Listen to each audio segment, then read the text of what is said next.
Dear student, मैं हूं सागर, आप लोग आपके अपने इस यूट्यूब चैनल आईसीएस क्लास पे स्वागत है। और आज की इस वीडियो में हम लोग पढ़ेंगे प्रश्नावली 10.3 पूरा।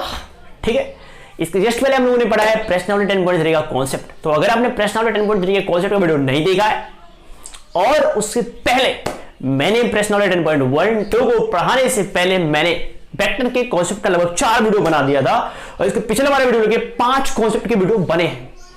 तो अगर आप प्रश्नावली 10.3 के सारे क्वेश्चन को अच्छे से लगाना चाहते हो तो अब जाओ उन 5 वीडियो को देखो, क्योंकि उन 5 वीडियो को बिना देखे आप प्रश्नावली 10.3 को टच भी नहीं कर सकते हो। ठीक है, तो उन सारे वीडियो को देखने के लिए सिंपली हमारे प्लेलिस्ट पे जा सकते हो। हमारे प्लेलिस्ट पर सदिश बीजगणित कक्षा 12 के नाम से एक प्लेलिस्ट है और वहां पे उसके सारे वीडियो करंट से अवेलेबल है, आप वहां से उसकी पढ़ाई कर सकते हो। ठीक है, तो आइए चलते हैं हम लोग फटाफट प्रश्नावली 10.3 की तरफ। तो आइए चलते हैं, वीडियो को स्टार्ट करते हैं। तो आइए चलते हैं, वीडियो को स्टार्ट करते हैं और देखते हैं प्रश्नावली 10.3। देखते हैं, बात करते हैं क्वेश्चन पहले की। देखो क्वेश्चन में बिल्कुल दम नहीं है। एक क्वेश्चन को हम क्या करेंगे, अच्छे से समझेंगे ये क्वेश्चन को क्रम बाय क्रम, और जो कॉन्सेप्ट है कॉन्सेप्ट मैंने ऑलरेडी पहले से बता ही दिया है। ठीक है, चलो वीडियो को स्टार्ट करते हैं और देखते हैं क्वेश्चन फर्स्ट। क्वेश्चन फर्स्ट क्या कह रहा है, दो सदिशों वेक्टर ए तथा वेक्टर बी के परिमाण क्रमशः इतना और इतना है। दो सदिश है, एक सदिश क्या है वेक्टर ए और एक सदिश है वेक्टर बी, इनके परिमाण दिए हुए हैं। तो वेक्टर ए का जो परिमाण दिया है वो कितना है, रूट में 3 है। वेक्टर बी का जो परिमाण है वो क्या है, 2 है। फिर कह रहा है और vector A dot vector B बराबर क्या दिया है, बराबर दिया हुआ है रूट में 6। तो क्या कह रहा है कि इन दो वेक्टरों के बीच का निकालना है हमको कोड। देखो दो वेक्टर हैं, इनका परिमाण दिया हुआ है, सॉरी परिमाण माने यहां पे मोड लग जाएगा, यहां पे मोड लग जाएगा। तो वेक्टर ए का परिमाण क्या हो जाएगा, ए, वेक्टर बी का परिमाण क्या हो जाएगा, बी। इसको कैसे हल करोगे, तो जब दो वेक्टर डॉट गुणा करें तो पहले इस वेक्टर का परिमाण, फिर इस वेक्टर का परिमाण और फिर cos थीटा, थीटा माने क्या, इनके बीच का कोण थीटा मान लो, और ये क्या है रूट में 6। चलो ए की वैल्यू क्या है, तो ए की वैल्यू है रूट में 3 और बी की वैल्यू क्या है 2 और ये क्या है cos थीटा, और रूट में 6 माने क्या, रूट में 3 गुणे रूट में 2, मल्टीप्लाई करोगे तो 6 आ जाएगा। चलो इससे ये कट जाएगा और ये हो जाएगा cos थीटा बराबर ये रूट में 2 और बटा क्या हो जाएगा 2। इस 2 का मतलब क्या हो जाएगा, रूट में 2 और गुणे क्या, रूट में 2, गुणा करोगे रूट पे 4 आएगा, वर्गमूल निकालोगे फिर 2 आएगा, इससे ये कट जाएगा और बराबर आ जाएगा 1 बटा रूट में 2। और cos कितने की वैल्यू 1 बटा रूट में 2 होती है, तो cos 45 की वैल्यू होती है 1/√2। तो ये हो जाएगा cos थीटा बराबर cos 45, cos से cos कट जाएगा और थीटा इक्वल टू 45 आ जाएगा। ठीक है, तो इस तरह हम लोगों ने क्वेश्चन फर्स्ट देख लिया और आई होप ये क्वेश्चन फर्स्ट आपको अच्छी तरीके से समझ में आया होगा। ठीक, अब चलो हम बात कर लेते हैं क्वेश्चन में 2 की तरफ और देखते हैं क्वेश्चन में 2 क्या है। देखिए क्वेश्चन में 2 कह रहा है दो सदिश हैं, उनके बीच का कोण निकालना है, बशर्ते इनमें और उनमें अंतर क्या है। इनमें और उनमें इतना ही अंतर है कि क्वेश्चन पहले में क्या दिया था, सिर्फ परिमाण दिया हुआ था सीधे सीधे। इसमें क्या दिया है, जो वेक्टर दिया है वो सदिश राशि दिया हुआ है, लेकिन वो आई कैप, जे कैप और के कैप के रूप में दिया है। दो वेक्टर है, एक क्या है आई कैप -2 जे कैप और +3 के कैप। एक वेक्टर ये है, सेकेंड वेक्टर है 3 आई कैप और -2 जे कैप और प्लस के कैप। ये दो वेक्टर है। इस वेक्टर को मान लेते हैं वेक्टर ए और इसको मान लेते हैं वेक्टर बी। दो वेक्टर दिए हुए हैं और करना क्या है, दोनों वेक्टरों के बीच निकालना है कोण। तो कैसे निकालोगे कोण, तो सबसे पहले कोण निकालने के लिए क्या करते हैं, डॉट गुणा कर लेते हैं। देखो कोण फाइंड करने के 2 तरीके, एक अदिश गुणन का सहारा लेके हम कोण फाइंड कर सकते हैं और एक सदिश गुणन का सहारा लेके हम कोण फाइंड कर सकते हैं। बशर्ते अभी हम लोगों ने नहीं पढ़ा है सदिश गुणन, क्योंकि सदिश गुणन पढ़ेंगे हम लोग प्रश्नावली 10.4 में। ठीक है, तो सदिश गुणन का सहारा लेके इस क्वेश्चन को नहीं सॉल्व करेंगे, हम लोग इस क्वेश्चन को सॉल्व करने के लिए लेंगे अदिश गुणन का सहारा, क्योंकि हम लोगों ने अदिश गुणन पहले से पढ़ लिया है। तो कैसे निकालोगे, तो कहोगे vector A dot vector v बराबर क्या करोगे, देखो यहां पर एक है, क्या करते हैं संगत गुणन का योग, गुणनफल का योग लेते हैं। तो 3 का नियम 3 प्लस -2 क्या आएगा +4 प्लस 3 और यहां पर 3 का नियम 3। इसका मतलब क्या हो जाएगा, इसका परिमाण यानी ए बी कॉस थीटा माने ए और बी के बीच का कोण। चलो 3 3 6 और 4 10।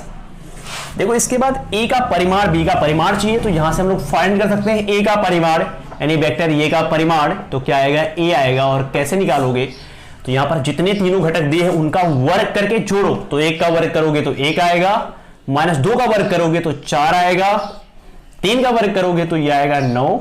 निकालेंगे वर्गमूल, 9 4 13 1 14, तो 14 का वर्गमूल क्या हो जाएगा √14। वैसे ये जो वेक्टर v है इसका निकालेंगे परिमाण, b वेक्टर का परिमाण, तो क्या आएगा b आएगा। और ये कैसे निकालते हैं, तो देखो 3 का वर्ग करेंगे तो क्या आएगा 9, -2 का वर्ग करेंगे तो क्या आएगा 4, 1 का वर्ग करेंगे तो क्या आएगा 1, जोड़ो 9 4 13 1 14 और 14 का वर्गमूल √14 ही रहने दो। अब क्या हो जाएगा, देखो cos थीटा बराबर 10/a इंटू बी।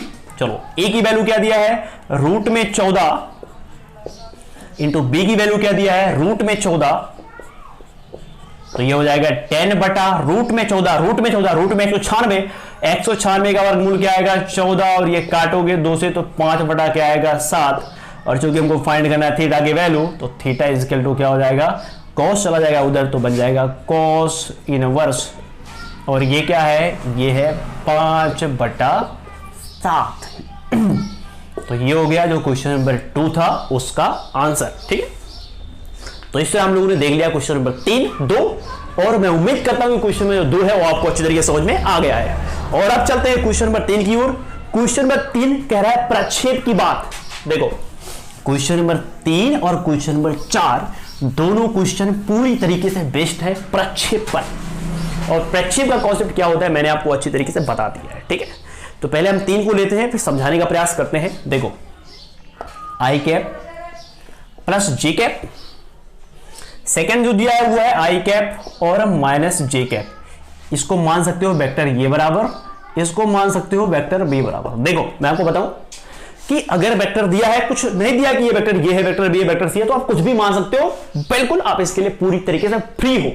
तो मैं ऊपर लिख देता हूं माना, ठीक है, माना कि वेक्टर ये बराबर इतना, वेक्टर बी बराबर इतना। ठीक है, अब ध्यान से देखो किस पर किसका प्रक्षेप कह रहा है। और मैं आपको बताऊं कि अगर आपने कॉन्सेप्ट वाले वीडियो को देखा है तो आप इस क्वेश्चन को पहले ही लगा लिए होंगे, लेकिन अगर आपने कॉन्सेप्ट का वीडियो नहीं देखा है तो फिलहाल आप यहां समझ लो और समझ के आप लगा लो। देखो क्या कह रहा है, कह रहा है कि इतने पर इतने का प्रक्षेप, यानी जो पहले वाला है इस पर प्रक्षेप कह रहा है। देखो मैंने पहले बताया इस पर कह रहा है प्रक्षेप, इसका प्रक्षेप, तो सबसे पहले क्या करोगे, इसका प्रक्षेप इस पे निकालना है। तो वेक्टर v का वेक्टर ये पर प्रक्षेप, देखो चाहे वेक्टर b पर प्रक्षेप निकालना हो चाहे वेक्टर ये पर निकालना हो, अगर ये पर निकालना होगा, देखो अगर ये पर प्रक्षेप निकालना होगा तब कोई दिक्कत नहीं, बी पे निकालना होगा तब कोई दिक्कत नहीं। किसी पे भी प्रक्षेप पूछे सबसे पहले इनका डॉट गुणा करते हैं, वेक्टर ये और डॉट वेक्टर v और बटा। देखो अगर कहता इस पर प्रक्षेप निकालो तो इसका परिमाण, अगर कहता इस पर प्रक्षेप निकालो तो इसका परिमाण।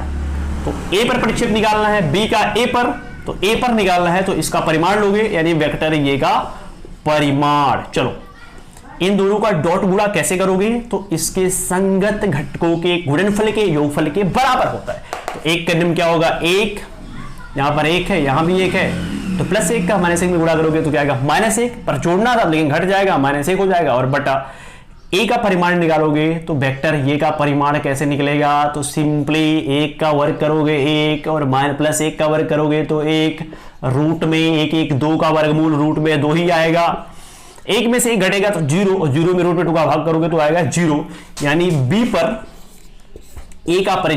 का a पर प्रक्षेप आ गया 0। देखो ए पर जिस पर प्रक्षेप करेगा वो चीज नीचे होना चाहिए, उसका परिमाण नीचे ही होना चाहिए। ठीक है, तो आई होप कि आपको जो प्रक्षेप वाला क्वेश्चन था ये आपको अच्छी तरीके से समझ में आ गया होगा। इसके बाद जो क्वेश्चन नंबर 3 है, क्वेश्चन नंबर 3 तो मैंने आपको बता ही दिया। क्वेश्चन नंबर 4 आप खुद ही लगा सकते हो।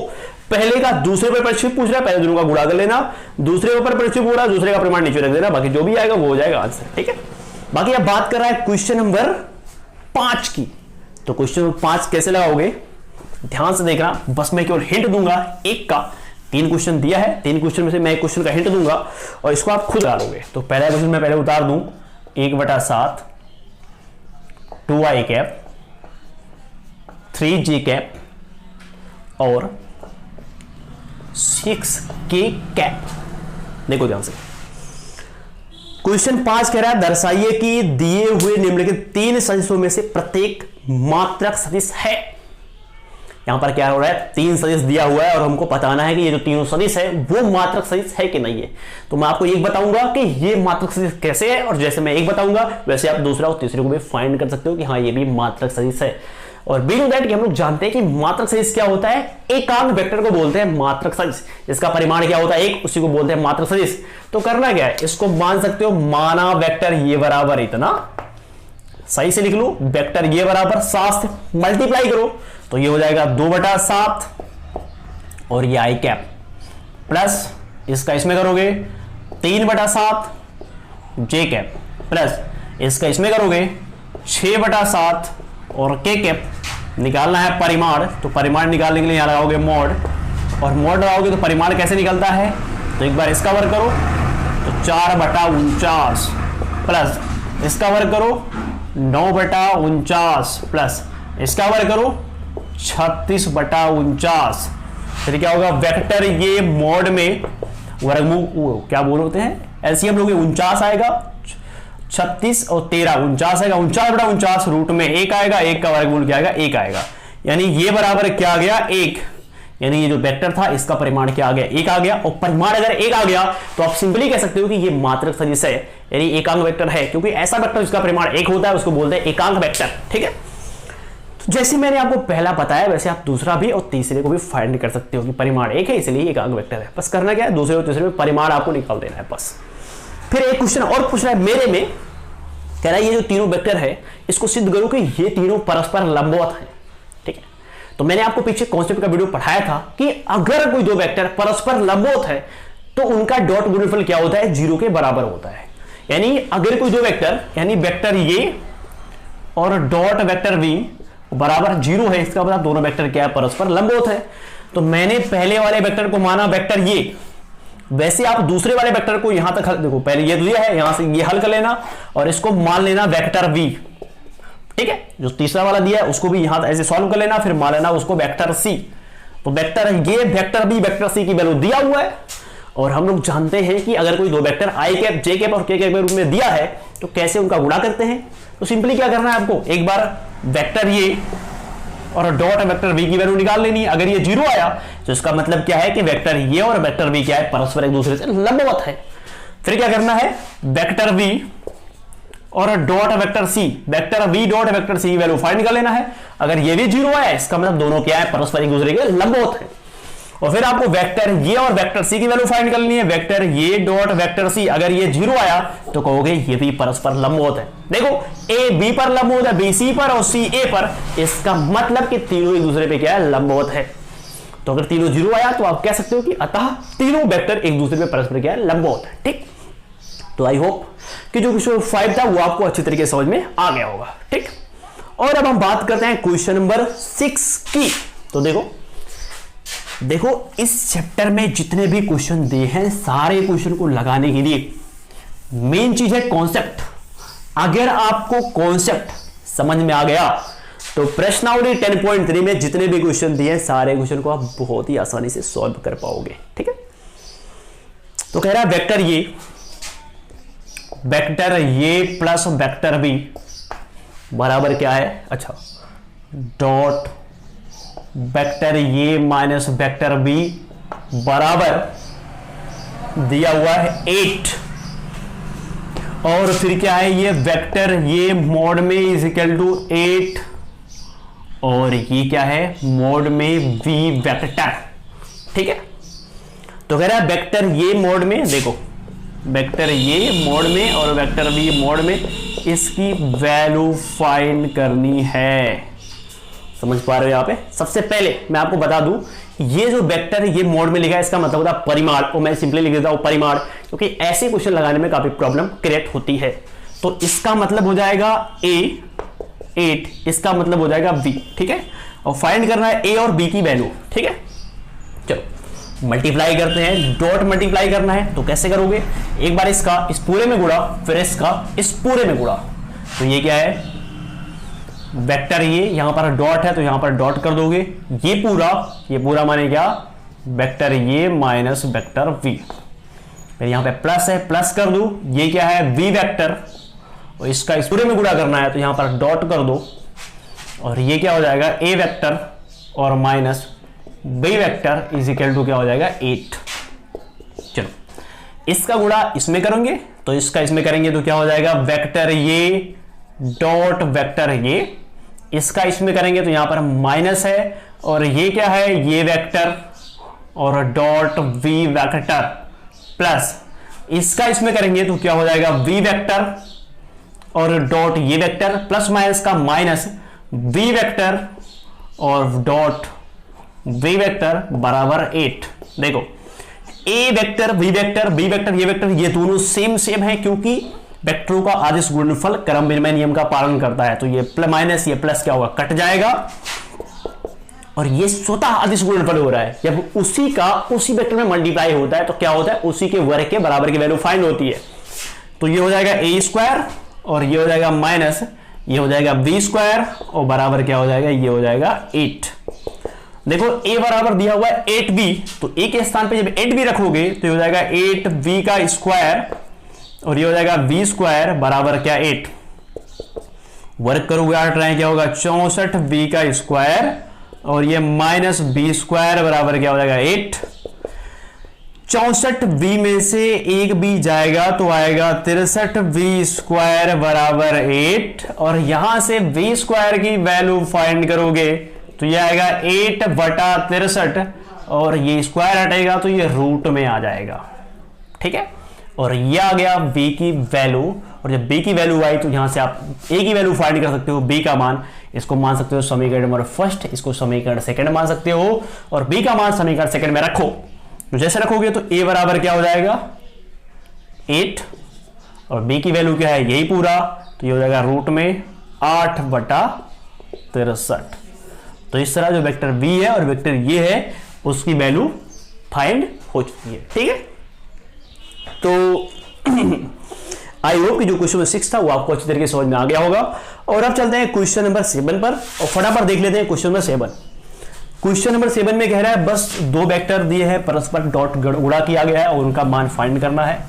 जैसे क्वेश्चन नंबर 6 में था कुछ दिया हुआ था, वैसे क्वेश्चन नंबर 7 में कुछ नहीं दिया हुआ है, बस क्या करना, खाली वैल्यू फाइंड करनी है। तो क्या है, देखो ये 3a vector minus 5b vector इतना, और डॉट क्या है, डॉट है 2a वेक्टर और प्लस 7b वेक्टर।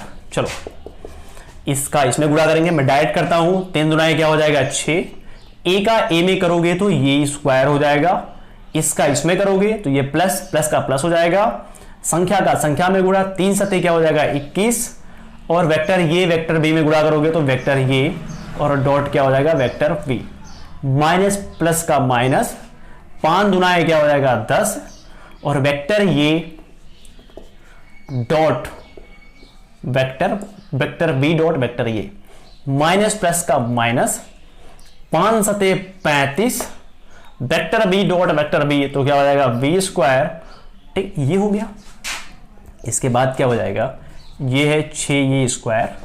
ठीक है, और इसके बाद प्लस, देखो ध्यान से, ये है 21 vector A dot vector B minus 10, इसको हम पलट सकते हैं, कोई भी दिक्कत नहीं है, पलटेंगे तो ये हो जाएगा ये वेक्टर और डॉट बी वेक्टर, ये होगा 35 बी स्क्वायर, और ये हो गया 6 ये स्क्वायर 21 में से 10 जाएगा तो हो जाएगा 11 वेक्टर ये और वेक्टर बी, और ये है -35 बी स्क्वायर। तो आप सिंपली कह सकते हो यही हमारा आंसर है, ठीक, क्योंकि इसके बाद तो सॉल्व होगा नहीं, कोई ऑप्शन है ही नहीं हमारे पास सॉल्व होने की। क्या कर सकते हो, इसको ए बी कॉस थीटा कर सकते हो, ठीक है, या आप यहीं पर ठप कर दो, यही हो गया हमारा आंसर, ठीक है। कोई दिक्कत तो बिल्कुल नहीं। मैं आपसे उम्मीद करता हूं कि जो क्वेश्चन नंबर 7 है, आपको क्वेश्चन नंबर 7 तक की सारे क्वेश्चन आप लगा लिए होंगे, वहां तक कोई भी आपको प्रॉब्लम नहीं होगी, ठीक है। चलो बात करते हैं फटाफट क्वेश्चन नंबर 8, और आइए देखते हैं क्वेश्चन नंबर 8 को। देखिए क्वेश्चन नंबर 8 क्या है, और जहां तक संभव होगा इधर मैं केवल हिंट देने का प्रयास करूंगा। क्वेश्चन नंबर 8 क्या है देख लो। क्वेश्चन नंबर 8 है, दो सदिश ए और बी के परिमाण ज्ञात करो। दो सदिश वेक्टर ए का परिमाण फाइंड करना है और वेक्टर बी का परिमाण फाइंड करना। परिमाण ए होगा, इसका परिमाण बी होगा, और ये और बी की वैल्यू क्या करनी है हमको, फाइंड करनी, ठीक है। इनके परिमाण समान है, वो कह रहा है इनके परिमाण सेम है, तो मान सकते हो, माना अगर परिमाण सेम है तो x मान लो, इसको भी x मान लो, या a बराबर b कर लो, ठीक है। इनके बीच का कोण 60 डिग्री है, यानी थीटा इक्वल टू क्या है, 60 डिग्री है। इनका अदिश गुणनफल 1/2 है, यानी अदिश गुणनफल माने क्या, वेक्टर ये और डॉट वेक्टर v बराबर 1/2। इनका अदिश गुणनफल क्या है, 1/2 है। इसका मतलब क्या होगा, ए बी कॉस थीटा बराबर 1/2। चलो a की वैल्यू क्या है x, b की वैल्यू क्या है x, cos 60 की वैल्यू क्या है, cos 60 मतलब cos 60 माने क्या होता है, cos 60 बराबर 1/2, फिर x स्क्वायर हो जाएगा और cos 60 की वैल्यू 1/2 हो जाएगी बराबर 1/2। इससे ये कट गया और आ गया x स्क्वायर बराबर 1, x बराबर क्या हो जाएगा, रूट में 1, और x बराबर ±1, ठीक है, ±1, या खाली आप x बराबर 1 भी कर सकते हो, यानी इस दोनों का परिमाण क्या है, 1 की बराबर है। तो इस तरह आपको जो क्वेश्चन नंबर 8 है वो आपको अच्छी तरीके से समझ में आ गया होगा। चलो अब देख लेते हैं फटाफट क्वेश्चन नंबर 9। क्वेश्चन नंबर 9 क्या कह रहा है, यदि एक मात्रिक सदिश वेक्टर ये के लिए इतना बराबर 12 हो तो मोड में वेक्टर ये का मान निकालो। चलो देखते हैं फटाफट। Vector A minus vector v और डॉट वेक्टर ये प्लस वेक्टर v इतना बराबर कह रहा है कि 12 है। कह रहा है ये एक मात्रक वेक्टर है, यानी एकांक वेक्टर है, तो परिमाण क्या होगा, इसका परिमाण 1 होगा, यानी ये बराबर क्या होगा, 1 होगा, ठीक है। तो क्या कह रहा है, मोड में x वेक्टर का मान फाइंड करना है, यानी x का मान फाइंड करना है। चलो आ जाओ, कैसे फाइंड करोगे, तो इट इज वेरी सिंपल। सबसे पहले इसका इसमें मल्टीप्लाई करोगे तो डॉट गुणा करोगे तो सेम है, तो ये हो जाएगा x स्क्वायर। इसका इसमें करोगे तो ये देखो प्लस प्लस का प्लस हो जाएगा, इसका इसमें करोगे तो x वेक्टर और डॉट क्या हो जाएगा, a वेक्टर। यहाँ माइनस प्लस का माइनस, इसका इसमें करोगे तो क्या आएगा, a vector dot x vector, minus plus का माइनस, a वेक्टर डॉट ये वेक्टर, तो सेम है, तो ये स्क्वायर हो जाएगा बराबर ये हो गया 12। इसके बाद यहाँ पे प्लस है, ये पूरा यही पूरा यहाँ पे माइनस है, इस पूरे से ये पूरा कट जाएगा, ठीक है। एक्स स्क्वायर माइनस a का स्क्वायर, a की वैल्यू 1 है, तो 1 का वर्ग करोगे तो क्या हो जाएगा 1 और बराबर 12। फिर ये एक्स स्क्वायर बराबर ये है 12 और ये उधर जाएगा तो प्लस 1 हो जाएगा। एक्स स्क्वायर बराबर रूट में 13 और ये हटेगा तो ये आएगा रूट में 13 और x की वैल्यू आ गई रूट में 13। तो इस तरह हम लोगों ने क्वेश्चन नंबर देख लिया 8 और 9 भी। अब चलते हैं क्वेश्चन नंबर 10 की ओर और देखते हैं क्वेश्चन नंबर 10 क्या है। देखो क्वेश्चन नंबर 10 कह रहा है a वेक्टर बराबर इतना, b वेक्टर बराबर इतना, c वेक्टर बराबर इतना। इस प्रकार है कि वेक्टर ये plus lambda b vector c vector पर लंब है तो लैम्डा का मान फाइंड करो। बस इसमें मैं आपको केवल हिंट दूंगा, ठीक है। देखो पहले मैं लिख लेता हूं फिर बताता हूं, तो वीडियो बहुत ज्यादा बड़ा हो जा रहा है। तो आइए देखते हैं क्वेश्चन नंबर 10। देखो 10 क्या कह रहा है, क्वेश्चन बहुत ही सिंपल है। वेक्टर ये बराबर इतना है, वेक्टर b बराबर इतना है, वेक्टर c बराबर इतना है, और कह रहा है ये इस पर लंब है, तो लैम्डा की वैल्यू फाइंड करो। सबसे पहले इसकी वैल्यू हमको फाइंड करना बहुत ही जरूरी है। तो मान सकते हो कि वेक्टर ये बराबर क्या है, ये है ए वेक्टर और प्लस लैम्डा वेक्टर। कैसे फाइंड करोगे, देखो ये वेक्टर की वैल्यू ये पूरा दिया हुआ है 2i cap plus 2j cap plus 3k cap और प्लस ये लैम्डा है, लिख लो लैम्डा। बी वेक्टर की वैल्यू क्या है, ये पूरा है, यानी माइनस आई कैप प्लस 2j कैप और प्लस k कैप। देखो ये हो जाएगा 2i कैप और ये हो जाएगा 2j कैप और ये हो जाएगा 3k कैप और लैम्डा से मल्टीप्लाई करोगे तो ये हो जाएगा माइनस लैम्डा आई कैप, ये 2 लैम्डा j कैप और इसका इसमें करोगे तो क्या आएगा लैम्डा k कैप। अब क्या करोगे, आई कैप का आई कैप के साथ, तो आई कैप कॉमन ले लोगे तो ये हो जाएगा 2 माइनस लैम्डा आई कैप प्लस यहाँ पर जे कैप कॉमन ले लोगे, 2 भी कॉमन है ना, रहे तो 2 मत कॉमन लो, जे कैप कॉमन ले लोगे इसमें तो यहाँ बचेगा 2 और यहाँ बचेगा क्या प्लस 2 लैम्डा और ये है जे कैप। वैसे इसमें और इसमें क्या है, के कैप कॉमन ले लो तो यहाँ बचेगा 3 और प्लस यहाँ बचेगा लैम्डा और यहाँ बचेगा के कैप। ठीक है, देखो इस तरह ये जो मिला, ये मिल गया ये वेक्टर और ये वेक्टर की जो वैल्यू आई वो आ गई इतना पूरा। जो सी वेक्टर है, सी वेक्टर की जो वैल्यू आई वो इतना पूरा आ गई। अब कह रहा है ये और ये परस्पर कैसे लंब है, तो लंब है तो ऑब्वियस सी बात है वेक्टर ये और डॉट सी वेक्टर बराबर क्या हो जाएगा 0, क्योंकि लंब है। अब इस वेक्टर का डॉट गुणा करना है, तो कैसे गुणा करोगे, संगत घटकों के गुणनफल के। अब यहां पर देखो के कैप है, यहां पर के कैप नहीं है तो 0 के कैप कर सकते हो।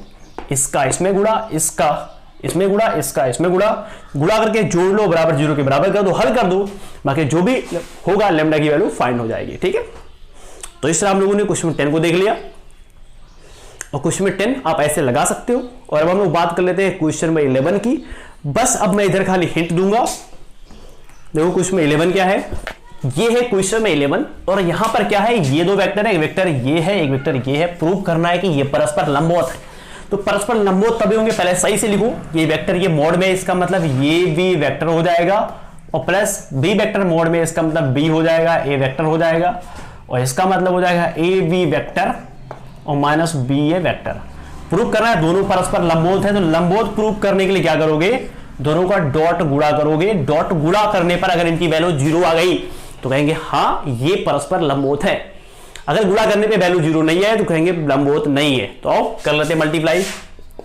देखो इसका मल्टीप्लाई इसमें करोगे तो क्या होगा, पहले संख्या का संख्या में गुणा, तो ए का ए में गुणा करोगे तो क्या आ जाएगा ए स्क्वायर और बी का बी में डॉट गुणा करोगे तो ये हो जाएगा बी स्क्वायर। ठीक है, इसका इसमें करोगे तो यहां पर प्लस है, यहां पर माइनस है, हो जाएगा ये माइनस। इसका जब इसमें करोगे तो पहले संख्या का संख्या में, ए का बी में तो क्या हो जाएगा ए बी और बी का ए में करोगे डॉट गुणा तो क्या हो जाएगा वेक्टर बी और डॉट वेक्टर ए। इसका गुणा इसमें करोगे तो यहां प्लस प्लस का हो जाएगा प्लस, इसका इसमें करोगे तो बी का ए में करोगे तो क्या हो जाएगा बी ए, वेक्टर ए का वेक्टर बी में करोगे तो क्या आएगा vector A dot vector B, plus minus का क्या हो जाएगा माइनस, इसका इसमें करोगे बी का बी में करोगे तो क्या हो जाएगा बी स्क्वायर, ए वेक्टर का ए वेक्टर में करोगे तो ये हो जाएगा ए स्क्वायर। देखो इस पूरे से ये पूरा कट गया और A B B A B vector A vector, तो इसका मतलब सेम सेम होता है, ये दोनों सेम सेम है, बस यहाँ पे माइनस यहाँ पे प्लस है, इससे ये कट गया और आ गया 0। तो कह सकते हैं कि ये वेक्टर परस्पर लंबवत है क्योंकि इनका डॉट गुणनफल क्या हो गया 0 के बराबर हो गया। ठीक है, तो इस तरह हम लोगों ने देख लिया क्वेश्चन नंबर 11। अब बात करते हैं क्वेश्चन 12 की और इसमें पता नहीं क्या निष्कर्ष देकर के निकालना है। तो पहले उतार लेते हैं फिर आपको बताते हैं।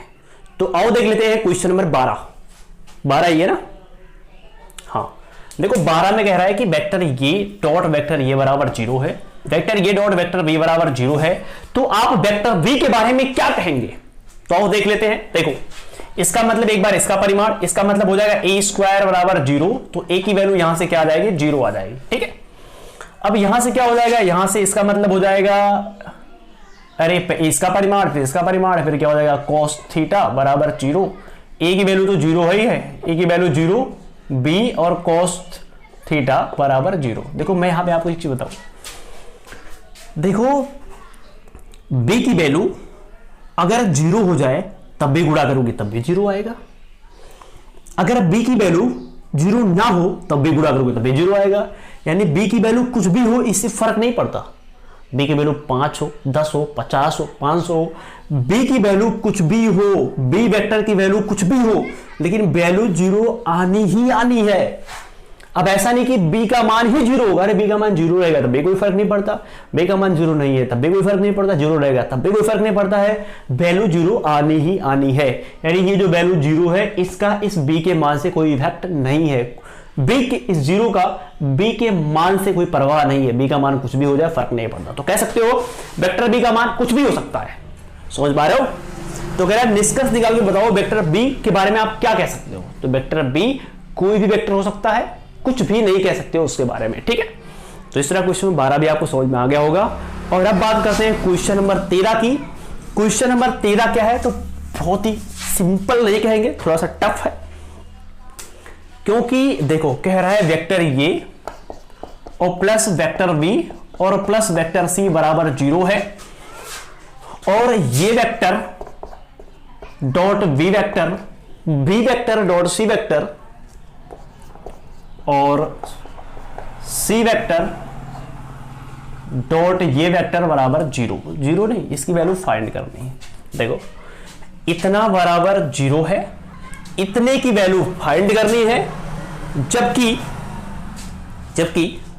ये कि वेक्टर ये वेक्टर बी वेक्टर सी मात्रक सदिश है, यानी जो वेक्टर ये है, वेक्टर जो बी है, जो वेक्टर सी है वो एकांक वेक्टर है। तो ये दिया है, इसकी वैल्यू फाइंड करनी है। देखो वेक्टर ये एकांक वेक्टर है, 1 आ जाएगा, वेक्टर बी एकांक वेक्टर है बराबर 1 आ जाएगा, वेक्टर सी एकांक वेक्टर है, परिमाण क्या होगा 1 आ जाएगा। देखो इतने से इतना कैसे लाओगे, तो मैंने आपको पढ़ाया था एक क्या बोलते हैं स्वतः आदिश गुणनफल। जब किसी का उसी में मल्टीप्लाई करते हो तो उसको बोलते हैं स्वतः आदिश गुणनफल। अब आपके मन में एक क्वेश्चन उठ रहा होगा कि सर अब स्वतः आदिश गुणनफल क्यों कर रहे हैं, तो इसलिए कर रहा हूं बच्चे, देखो क्योंकि ए और बी कैसे आ सकता है, बी सी कैसे आएगा, सी ए कैसे आएगा, यहां पर कोई भी चांस नहीं है कि ए बी सी सी ए आ जाए। एक ही मौका है जब इसी का इसमें मल्टीप्लाई कर दो तो कर दो, क्या दिक्कत है। तो स्वतः आदिश गुणनफल का मतलब यह होता है कि इसका इसमें गुणा, इसका इसमें गुणा। तो यहां पे कह सकते हो स्वतः आदिश गुणनफल करने पर, तो यहां पे हो जाएगा vector A plus vector B plus vector C इतना और डॉट यही vector A plus vector B vector C, इसी में गुणा, इसी को बोलते हैं स्वतः आदिश गुणा।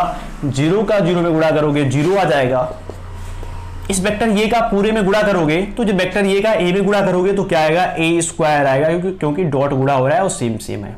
प्लस इस वेक्टर ये का बी में करोगे तो देखो आ तो गया vector A dot vector B का, और इस ए का सी में करोगे तो क्या आएगा vector A dot vector C, B का ए में करोगे तो क्या आएगा वेक्टर बी डॉट वेक्टर ये, बी का बी में करोगे सेम है तो क्या आएगा वी स्क्वायर, और बी का सी में करोगे तो क्या होगा vector B dot vector C, C का ए में करोगे तो क्या होगा वेक्टर सी डॉट वेक्टर ये, सी का बी में करोगे तो सी वेक्टर डॉट बी वेक्टर, सी का सी में करोगे तो हो जाएगा सी स्क्वायर और बराबर 0। ठीक है, अब देखो मोड में ए बराबर 1 है, यानी ए बराबर क्या है 1 है, तो 1 का वर्ग करोगे तो क्या आएगा 1 आएगा।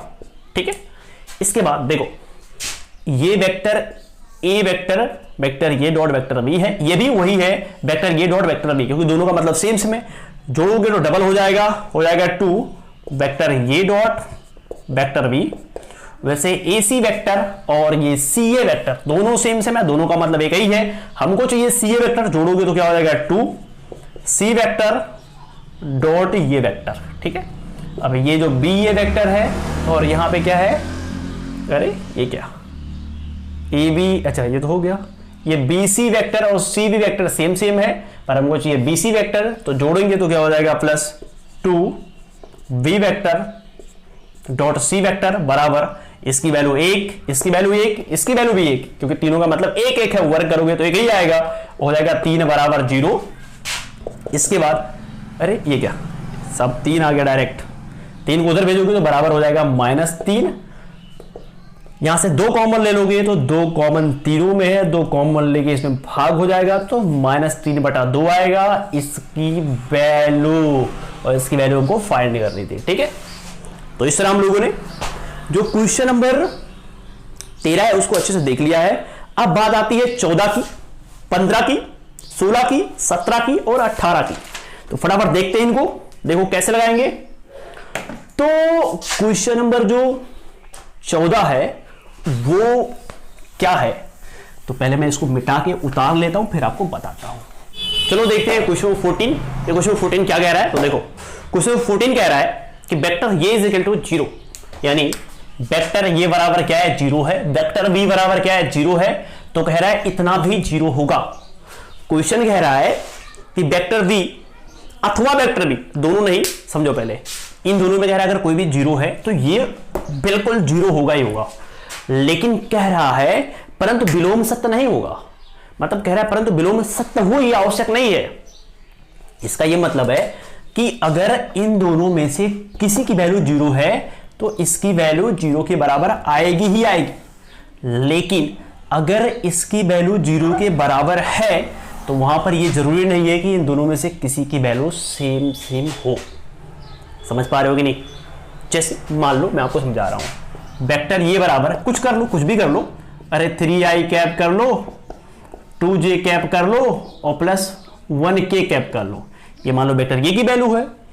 अब वेक्टर v की वैल्यू इस तरह लो ना कि जब दोनों का डॉट गुणा करो तो वैल्यू 0 आ जाए, तो कैसे होगा, तो देखो बहुत सिंपल तरीका है लेने का। एक काम करते हैं, यहां पे कर देते हैं ना 2i कैप, क्योंकि जब वेक्टर ये और डॉट वेक्टर v का गुणा करोगे तो कैसे होगा, इस 3 गुना ये हो जाएगा 6, ठीक है। उसके बाद ना यहां पर भी कर दो, यहां पे कर दो ना, यहां पे कर दो 1j कैप, 1j कैप वो भी -1j कैप कर दो, तो जब इसका इसमें गुणा होगा तो 2 करने -2 आ जाएगा। पर यहाँ पे माइनस कर दो और यहाँ पे अब कितना 4 और चाहिए, -4 अगर और मिल जाए तो 4 2 6 और 6 कट जाएगा, तो यहाँ पे 2 ही हो ही गया, 2 हो गया, 4 और चाहिए तो यहाँ पे 4 के कैप कर दो, तो 2 करने -2, 4 करने -4। अब देखो 4 2 6, 6 से 6 गया, 0 आ गया कि नहीं आ गया। तो क्वेश्चन ये था कि अगर इनमें से दोनों में से कोई 0 है तो ये 0 होगा ही होगा, लेकिन कह रहा है उल्टा जो है वो भी सही हो ये आवश्यक नहीं है। तो यहां पर मैंने क्या किया, वेक्टर ये बराबर इतना माना, वेक्टर ये बराबर इतना आया, गुणा किया तो गुणा करने पे देख लो 0 आ गया, लेकिन गुणा करने पे 0 आया तो कह रहा है उल्टा और सत्य हो ये आवश्यक नहीं है। देखो a की वैल्यू क्या 0 है, v की वैल्यू क्या 0 है, तो बिल्कुल नहीं। जब इतना 0 होगा तो कोई जरूरी नहीं है कि ये और ये 0 हो, लेकिन जब इन दोनों में से कोई 0 हो तो ये जरूरी ही होगा कि ये 0 हो। समझ पा रहे हो कि नहीं? यानी जब इसकी वैल्यू 0 है तो इन दोनों में से किसी की वैल्यू 0 हो ना हो ये आवश्यक नहीं है, लेकिन अगर इनकी वैल्यू 0 है तो ये आवश्यक ही है कि इसकी वैल्यू 0 होगी। तो क्वेश्चन करा कि ये है तो ये होगा, लेकिन ये है तो कोई जरूरी नहीं है कि ये और ये होगा। तो मैंने देखा कि ये देखो ये है, लेकिन जरूरी नहीं है कि इसकी वैल्यू 0 के बराबर, ठीक है। तो इस तरह हम लोगों ने देख लिया क्वेश्चन नंबर 14 भी। अब चलते हैं क्वेश्चन 15 की ओर। तो आइए देखते हैं क्वेश्चन 15। जो क्वेश्चन 15 में क्या कह रहा है कि जो एक त्रिभुज है, त्रिभुज में एक पॉइंट ये है, ए का निर्देशांक दिया हुआ है, बी का निर्देशांक भी दिया है, सी का निर्देशांक भी दिया हुआ है। तो जब निर्देशांक दिया होता है तो यहां से हम निकाल सकते हैं स्थित सदिश, तो यहां से हम निकाल सकते हैं OA वेक्टर की वैल्यू, क्योंकि अगर आपने प्रश्नावली 10.2 पढ़ा है तो आपको अच्छी तरीके से मालूम है कि किसी भी पॉइंट से कैसे स्थित सदिश निकाला जाता है। तो आप स्थित सदिश यहां से फाइंड कर सकते हो, यहां से OB स्थित सदिश फाइंड कर सकते हो और यहां से OC स्थित सदिश फाइंड कर सकते हो। अब देखो ABC की वैल्यू, AB और BC की, देखो इस ABC का मतलब होता है ABC, यानी कोण बी का मान निकालना है। और कोण बी किसके बीच में बनता है, देखो अगर ये एक त्रिभुज मान लो ऐसे मैं बना दूं और मैं कह दूं ए बी सी, तो ये जो कोण बी है वो किसके बीच में बन रहा है, ए बी और बी सी के बीच में बन रहा है ना। तो ए बी और बी सी के बीच में, यानी ए बी वेक्टर और बी सी वेक्टर के बीच में बनेगा ये कोण बी। ठीक है, तो ये डॉट यहां पे कर सकते हो और दोनों का डॉट गुणनफल हम निकाल सकते हैं। अब डॉट गुणनफल निकालने के लिए वेक्टर ए बी की वैल्यू तो मालूम होनी चाहिए, पर वेक्टर ए बी की वैल्यू हम निकाल सकते हैं कैसे। तो जब इसकी वैल्यू निकल जाएगी तो वेक्टर ए बी बराबर क्या हो जाएगा, वेक्टर ए बी बराबर हो जाता है ओ बी वेक्टर और माइनस ओ ए वेक्टर। तो ओ बी वेक्टर ओ ए वेक्टर की तो वैल्यू यहां से मालूम है, ए बी वेक्टर की वैल्यू फाइंड कर सकते हैं। वैसे हम बी सी वेक्टर की वैल्यू भी फाइंड कर सकते हैं और दोनों को डॉट गुणा कर देंगे। और डॉट गुणा करने पर देखो, डॉट गुणा कर देंगे, समझो आप क्वेश्चन क्या कह रहा है, इसी की वैल्यू फाइंड करनी है। ठीक है, तो वैल्यू फाइंड करने के लिए कैसे, देखो इसकी वैल्यू कुछ दी रहेगी आई कैप जे कैप के कैप के रूप में, इसकी वैल्यू भी कुछ दी रहेगी आई कैप जे कैप के कैप के रूप में। तो उसका आप गुणा कर लेना, कैसे, संगत घटकों का गुणनफल का योगफल कर लेना। उसके बाद इधर हो जाएगा इस ए बी का परिमाण, इधर हो जाएगा इस बी सी का परिमाण, और फिर ये हो जाएगा कॉस थीटा, माने इनके बीच का कोण, और मान लो कोण थीटा है, इधर बाकी जो भी आएगा, सपोज करो मान लो 5 आ गया, वैसे 5 आएगा नहीं पर मैंने मान लिया कि मान लो 5 आएगा। अब ए बी की वैल्यू कैसे फाइंड होगी, तो देखो वेक्टर ए बी की वैल्यू जो आपने निकाल दिया है ना, तो ए बी सिर्फ वेक्टर ए बी का परिमाण है, तो इसका परिमाण हम यहां से फाइंड कर सकते हैं। वैसे बी सी का भी परिमाण हम बी सी से फाइंड कर सकते हैं। तो ए बी और बी सी का परिमाण आ गया, यहां पे रख देना, और रखने के बाद ये हो जाएगा कॉस थीटा बराबर, मान लो ये 5 आया और 5 बटा मान लो इसका गुणनफल मान लो आ गया 2, तो थीटा की वैल्यू चाहिए। थीटा क्या है, उन्हीं ए बी और बी सी के बीच का कोण है, तो कॉस को उधर भेज देना, बाकी ये थीटा की वैल्यू क्या हो जाएगी, फाइंड हो जाएगी। ठीक है, तो इस तरह जो क्वेश्चन नंबर 15 है उसको आप लगा सकते हो। और अब हम बात करते हैं क्वेश्चन नंबर 16 की। क्वेश्चन नंबर 16 कह रहा है ए बी और सी, कह रहा है बताइए ये संरेख है। देखो संरेख प्रूव करने के लिए मैंने आपको सिंपल तरीका बताया। संरेख क्या होता है, संरेख का मतलब अगर कोई दो वेक्टर परस्पर समांतर मिल गया तो कहोगे वो क्या है, संरेख है। पहला फंडा तो ये है संरेख होने का, क्या कि अगर कोई दो वेक्टर परस्पर समांतर है तो वो संरेख होगा।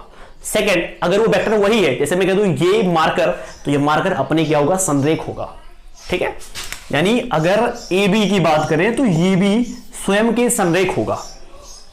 यहां पर 3 पॉइंट दिया है, एक पॉइंट ये दिया है जो भी कुछ दिया हो, एक पॉइंट बी दिया है जो भी दिया हो, एक पॉइंट सी दिया हुआ है।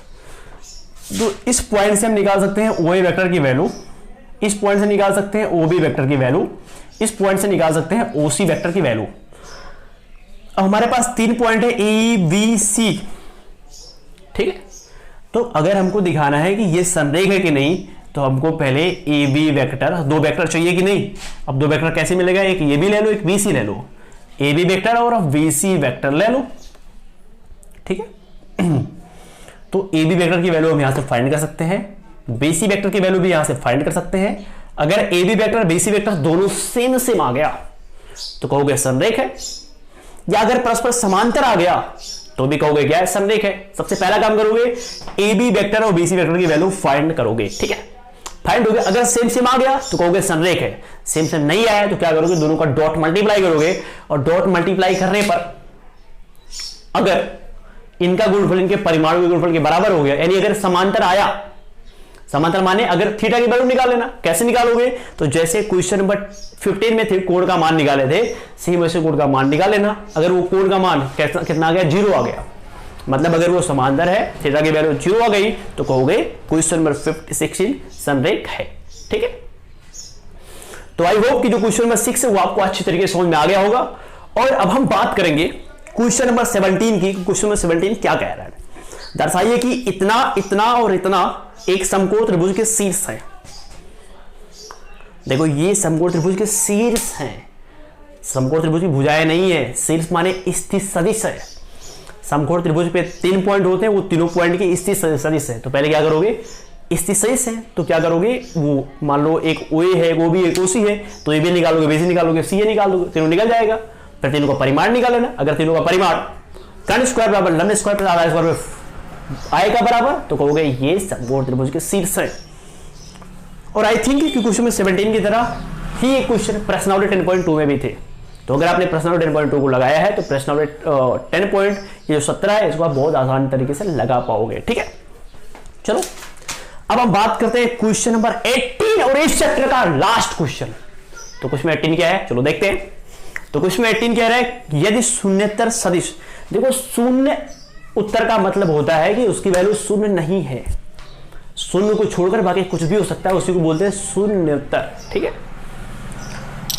कह रहा है यदि शून्येतर सदिश वेक्टर ये का परिमाण ए है। समझना इस क्वेश्चन को ध्यान से, वेक्टर ये का जो परिमाण है वो है ए, तो अब ऐसी बात है ये होगा भाई। कह रहा है लैम्डा एक शून्येतर अदिश है, यानी लैम्डा एक अदिश है। ध्यान देना ये सदिश है, इस सदिश का परिमाण ये है, लैम्डा एक अदिश है। अदिश माने जिसमें सिर्फ परिमाण होता है, जिसमें वेक्टर नहीं लगता है। ठीक है, शून्येतर अदिश है तो लैम्डा ये एक मात्रक सदिश है। यदि कह रहा है लैम्डा ए वेक्टर एक मात्रक सदिश होगा, यदि इन चारों विकल्पों में से क्या हो जाए तो इसकी वैल्यू मात्रक सदिश होगी। चलो सॉल्व कर लेते हैं। कह रहा है इसकी वैल्यू एक मात्रक सदिश है, यानी इसका परिमाण क्या है, एक है। तो सिंपल सी बात है। ठीक है, अब ध्यान से आप देखो, यही है ना। तो यहां पर देखो लैम्डा ये एक मात्रक सदिश, हाँ देखो ये लैम्डा ये एक वेक्टर है और ये वेक्टर एक मात्रक सदिश है। तो अगर ये एक मात्रक सदिश है तो उसका परिमाण क्या आएगा, इसका परिमाण 1 के बराबर आएगा। एग्री करते हो कि नहीं, हाँ कि ना, बोलो। देखो अगर कह रहा है लैम्डा ये एक मात्रक सदिश है, इसका मतलब ये पूरा एक वेक्टर है। ओके, और ये पूरा अगर एक वेक्टर है तो इसका परिमाण निकालोगे तो अगर ये मात्रक सदिश है तो वैल्यू क्या आएगी, 1 के बराबर आएगी। हाँ कि ना। तो हाँ, इसके बाद क्या हो जाएगा, ये लैम्डा मोड में हो जाएगा और ये वेक्टर भी क्या होगा, ये मोड में हो जाएगा और बराबर यहां पे क्या आ जाएगा, 1 आ जाएगा। अब लैम्डा मोड में उसे रहने दो, ए वेक्टर खाली आ जाएगा ए बराबर 1 और यहां से आप जब ए की वैल्यू फाइंड करोगे तो आएगा 1 लैम्डा मोड में। ठीक है, तो देखो सेम ऐसी ही जो विकल्प नंबर टी है वो है आंसर। ठीक है, तो आई होप कि आपको ये प्रश्नावली बहुत मजा आएगा पढ़ने में और आपको सारे क्वेश्चन अच्छी तरीके से समझ में भी आ गए होंगे। ठीक है, तो इस तरह प्रश्नावली 10.3 तक पूरी तरीके से होगा है क्लियर, और हम पढ़ेंगे इसके बाद प्रश्नावली 10.4। ठीक है, प्रश्नावली 10.4 पढ़ेंगे तो 4 का वीडियो आपको आपके होम पेज में मिल ही जाएगा। इसके बाद हम लोग कौन सा चैप्टर पढ़ेंगे मैं उस पर वोटिंग कराऊंगा, जिसपे अधिक, क्योंकि देखो हमारे पास 13-14 चैप्टर थे जिसमें हम लोगों ने 6-7 चैप्टर पढ़ लिया है। ठीक है, बाकी जो बचे हुए चैप्टर उस पर मैं वोटिंग कराऊंगा कि कौन सा चैप्टर पढ़ाया जाए पहले, तो जिस चैप्टर पे अधिक वोट आएगा मैं उस चैप्टर को पढ़ाऊंगा। ठीक है, और बाकी प्रश्न 10.4 का वीडियो आपको नीचे होम पेज में मिल जाएगा अगर आपने हमारे चैनल को सब्सक्राइब किया है तो। लेकिन अगर आपने नहीं किया तो हमारे चैनल को आप सब्सक्राइब कर लो। फिर मिलते हैं प्रश्न 10.4 के साथ, तब तक आप लोग अपने पढ़ाई में खूब मेहनत करते रहो।